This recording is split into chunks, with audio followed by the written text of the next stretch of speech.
lesson title is The Best Christmas Present in the World. The author found a roll-top desk in a junk shop.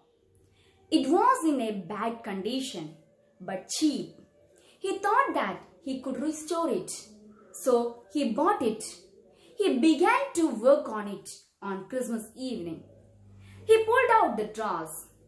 He found out that this had been badly damaged by fire and water. The man who sold it had told him that it was very old. It was of 19th century and made up of oak. The last drawer had stuck fast. He had used much force to open it, but when it opened, it revealed a secret space. In it, he found a small tin box. On the top of the box, these words were written. The words follows: Jim's letter received January 25th, 1915. To be buried with me when the time comes. Inside, there was an envelope with the address: Mrs. Jim Macpherson, 12 Copper Beaches, Bridport. The date was December 26, 1914. Jim and Connie. The author read the letter. The owner of the desk must have it in. The letter had been written by a captain of the English army. His name was Jim Macpherson. He had returned it to his wife, Connie. A wonderful incident had happened on the battlefield on the Christmas day. Jim Macpherson had narrated it in his letter. The English and the Germans were at war.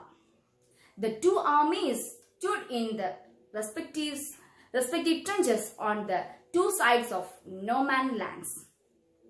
Suddenly, Macpherson saw someone waving a white flag from the enemy side.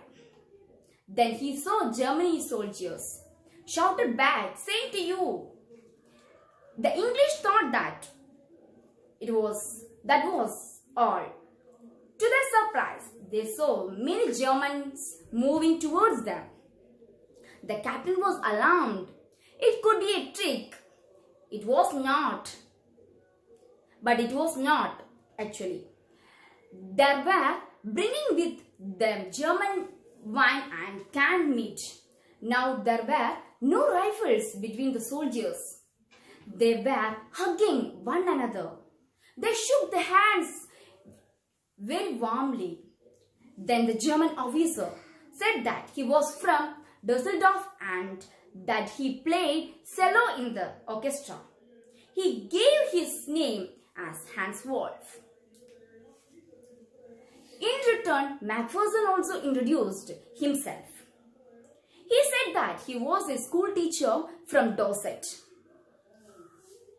Hans Wolf smiled. He said he knew Dorset. In fact, he had never been to England. But he knew English.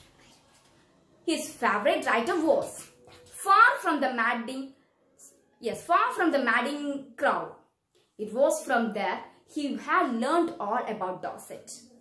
Macpherson shared with Hans Wolf the Christmas cake to his wife had sent for him.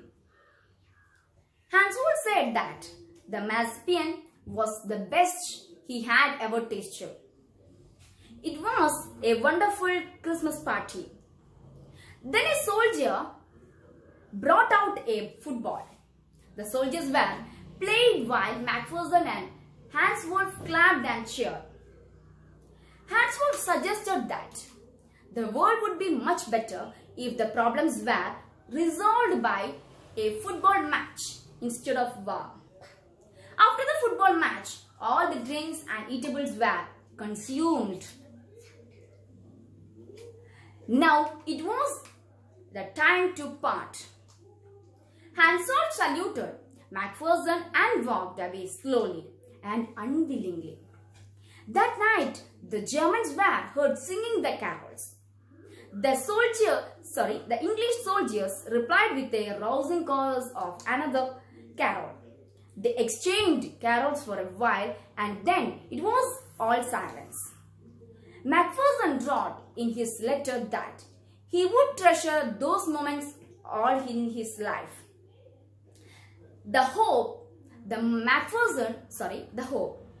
Macpherson ended the letter hoping that the war would end soon. Both armies longed for a peace and he was sure they would be together again. Having read the letter, the author put it back in the envelope. He decided to give the letter back to whom it belonged. The address was Bridport, Dorset. So he drove to the place. The house number 12 turned out to a burned out shell. It was found that Mrs. Macpherson was in the house when it caught fire. The fireman had got her out in time. She was 101 years old. Now she was in a nursing home. The author went to the nursing home. He met the matron. She told the author and found Mrs. Macpherson was rather confused that day. They had her in a conservatory. The author found Mrs. Macpherson sitting in the chair. Naturally, she looked up at the author vacantly. But her eyes lit up when he called her Connie and gave her the letter. But she was not listening to him. She reached out and took his hand. Her eyes were filled with tears.